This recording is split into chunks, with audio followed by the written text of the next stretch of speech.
Hello, Watch Film family and YouTubers out there. My name is Anthony Bawn, and this is my take on a film review of Morbius. Please keep in mind that this is just my opinions only. My opinions probably don't matter to a lot of people, but this is just how I feel about the movie.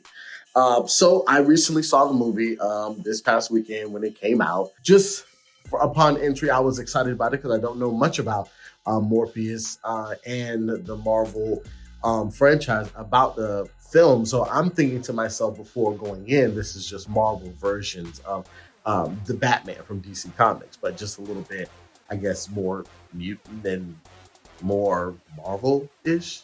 I don't know. I'm sure you guys have already seen. Rotten Tomatoes gave it a 17%, which I'm sure that's pretty low.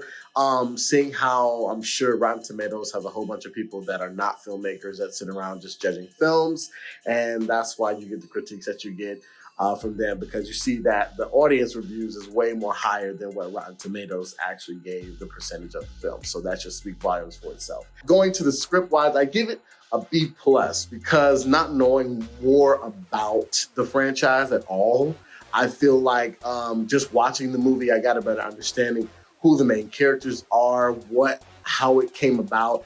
It didn't let it linger too long. And also got to the action fairly quickly, which I was one thing that's always great because you don't want to be sitting in the movie theater for like an hour before the action actually starts.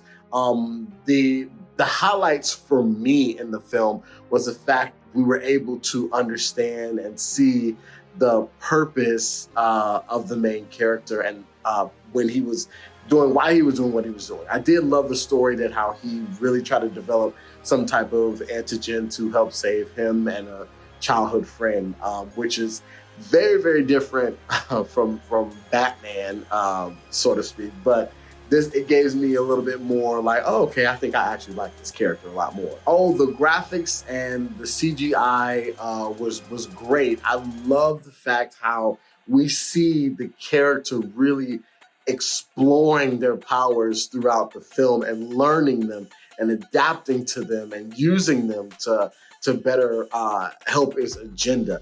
And that's one thing we kind of sort of lose out on with the development of a superhero, is that we don't ever see their process of them understanding why they have these abilities and how to use these abilities to better help them to progress. So that's one part that I really did like about the direction in Morbius. The director, Daniel Espinosa, did a wonderful job tying the story together.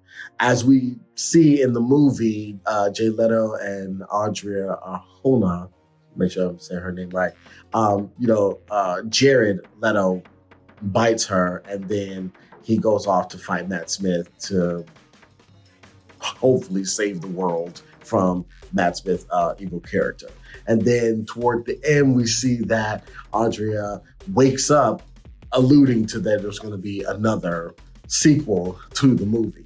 Now, the one part that I didn't get is, how at the end of every Marvel movie, they always got to connect the universe together. As we saw that what happened with, Doctor Strange and Spider-Man, they cracked the multiverse, and then Michael Keaton appears in a jail cell at the end of the movie with Morbius. I'm not quite sure what the meaning of that is. I'm sure once I do my more research on that, we'll find out what that's about. But that was the only big question mark for me at the end of the movie.